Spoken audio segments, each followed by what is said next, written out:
I say my biggest influences all come from TNA, because I was a massive TNA Impact fan as a kid. I did like more WWE sides, Dolph Ziggler.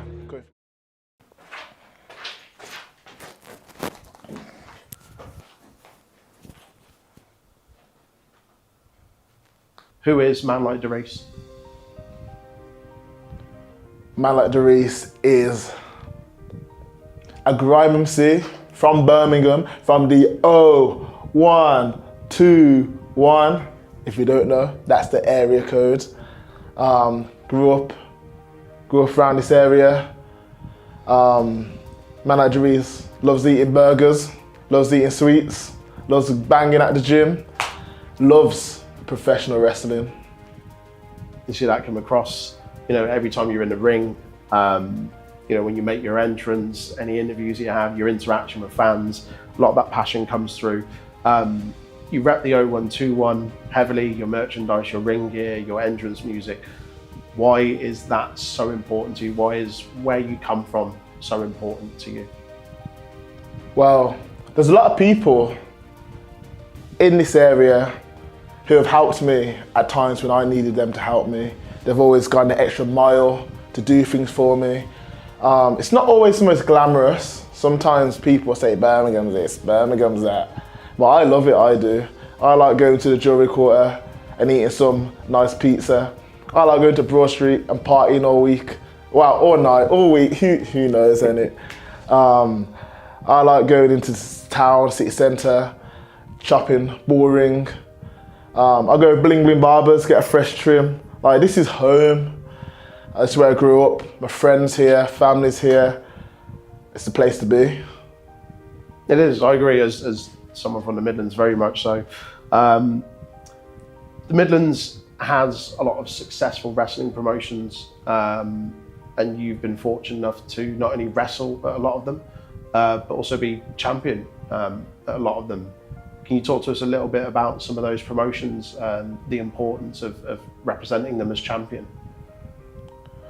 I found great success in the Midlands, wrestling at Kamikaze Pro, Wrestling Resurgence, Wrestle Carnival. But yeah, there's something special about wrestling in the Midlands. Wrestling in the Hangar specifically is very special.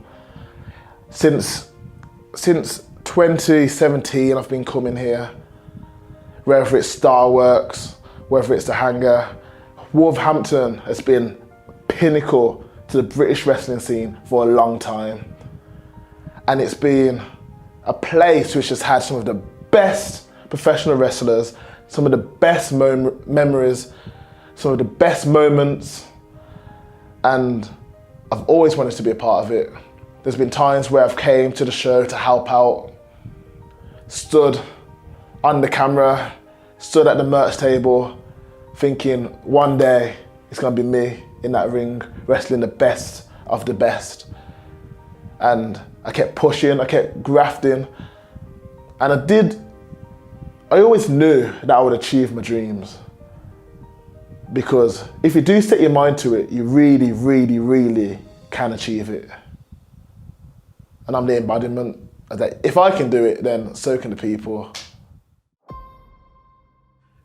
We'll switch gears a little bit there. We'll talk about big opportunities and being prepared and discipline and stuff like that. And we spoke about your success, but let's talk about your failures.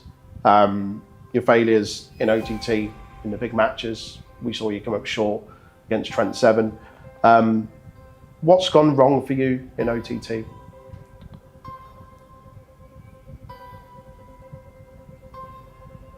I've just made mistakes. There's been times where I feel like I should have done better than I did.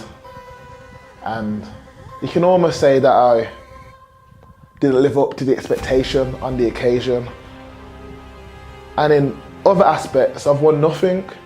It's almost like it's failure after failure after failure after failure. Losing to Trent Seven, lost to Sammy D. I've lost several matches for several different championships.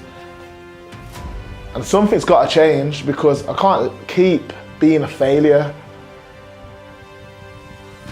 And I'm more ready than I ever have been in my career. I'm ready to take things to the next level.